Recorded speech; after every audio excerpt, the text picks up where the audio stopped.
तर निवडणुकीचे अर्ज भरण्याची प्रक्रिया पूर्ण झाल्यानंतर आता सगळ्याच पक्षांनी प्रचाराची विमानं धावपट्टीवर आणायला सुरुवात केली आहे। 3 तारखेपासून प्रचाराचा टेक ऑफ होणार आहे। मात्र त्यापूर्वीच आरोप प्रत्यारोपांच्या विमानांनी जोरदार घरघर करायला सुरुवात केली आहे। गेल्या काही निवडणुकांमध्ये भाजपला पाठिंबा देणाऱ्या मनसेनं आता उद्धव ठाकरेंसोबत युती केली आहे। त्यामुळे हा निर्णय कसा चुकला हे पटवून देण्यासाठी भाजप आणि शिंदेंची शिवसेना जोरदार प्रयत्न करताना दिसतेय। त्यामुळे जोरदार वाकयुद्धाला सुरुवात झाली आहे। याचाच आढावा घेऊया राजकीय शोलेच्या या स्पेशल रिपोर्टमध्ये।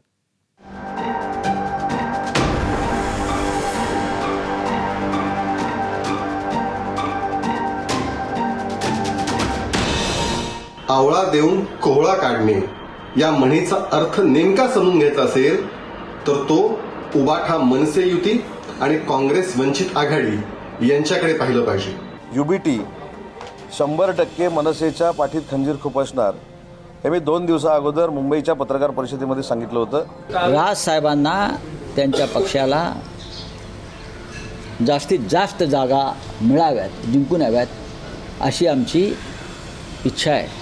मुंबई महापालिका निवडणुकीसाठी अर्ज भरण्याची प्रक्रिया संपल्यानंतर आता राजकारणात आवळा, कोहळा आणि खंजीर यांची एंट्री झाली आहे।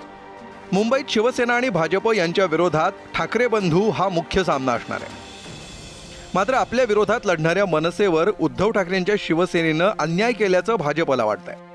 आवळा देऊन कोहळा काढणे या म्हणीचा उपयोग करत केशव उपाध्यांनी राज ठाकरेंवर जागा वाटपात अन्याय झाल्याचा दावा केलाय। आवळा देऊन कोहळा काढणे या म्हणीचा अर्थ नेमका समजून घ्यायचा असेल तर तो उबाठा मनसे युती आणि काँग्रेस वंचित आघाडी यांच्याकडे पाहिलं पाहिजे।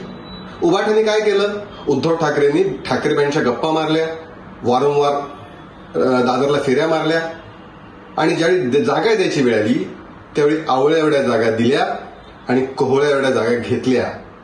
हेच वंचित बाबत काँग्रेसने केलं। तर उपाध्यांच्या या दाव्याला मनसेच्या गजानन काळेंनी सोशल मीडियातून जोरदार प्रत्युत्तर दिलंय। भाजपच्या प्रवक्त्यांपैकी कोणाला तिकीट मिळालं आणि कोणाला नाही यावरूनही मनसेनं जोरदार चिमटे काढले। मुंबईत किती जागा यापेक्षा कोणत्या जागा यासाठी मनसेचा आग्रह होता। महाराष्ट्र आणि मराठीसाठी एक पाऊल मागे यायची आमची कायम तयारी आहे। असो, पण हे समजून घेण्यासाठी युती आघाडीच्या बैठकीत कधीतरी भाजप आणि शिंदे सेनेने केशवरावांना साधं निमंत्रण तर द्यायला हवं। इतकी वर्ष आमचे केशवराव दरवाजा मागेच उभे। बनेलला तिकीट मिळाल्याच्या धक्क्यातून केशवराव अजूनही सावरलेले दिसत नाहीत। किमान स्वीकृत नगरसेवक तरी करा हो देवा भाऊ आमच्या केशवरावांना, असं ट्विट करत गजानन काळेंनी उपाध्यांना डिवचण्याचा प्रयत्न केलाय। एकीकडे ठाकरेंच्या मनसेला आवळा देऊन कोहळा पदरात पाडून घेतला असं भाजपला वाटतंय, तर दुसरीकडे शिंदेंच्या शिवसेनेला ठाकरेंच्या पाठीत खुपसलेला खंजीर दिसतोय।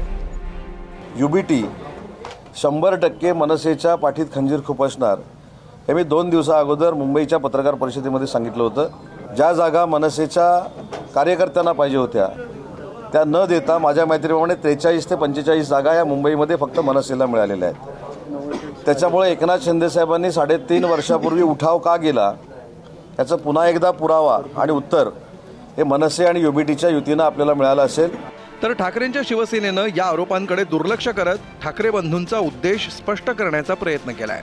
मनसेच्या जागा निवडून येणं ही शिवसेनेची गरज का आहे हे संजय राऊतांनी स्पष्ट केलंय।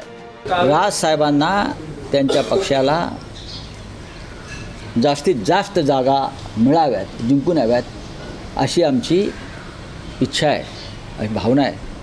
कारण त्यांच्या पक्षानं म्हणजे महाराष्ट्र नवनिर्माण सेनेनं सुद्धा उत्तम जागा जिंकल्या, तर शिवसेनेनं जिंकलेल्या जागांना किंमत आहे, तरच आम्ही बहुमताचा आकडा जो आहे तो पार करू शकतो। त्याच्यामुळे आम्हाला असं वाटतं की राजसाहेबांच्या महाराष्ट्र नवनिर्माण सेनेनं सुद्धा त्यांना मिळालेल्या जागापैकी किमान 80% जागा जिंकाव्यात आणि आम्ही सगळे त्यासाठी प्रयत्न करू। महाविकास आघाडी असो किंवा महायुती, राज्यात बहुतांश ठिकाणी दोन्हीमध्ये बिघाडी झाली आहे।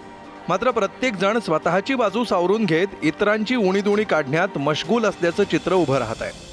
आपलं ठेवायचं झाकून आणि दुसऱ्याचं बघायचं वाकून ही मराठीतली आणखी एक म्हण सध्या चर्चेत आली आहे, ती त्यामुळेच।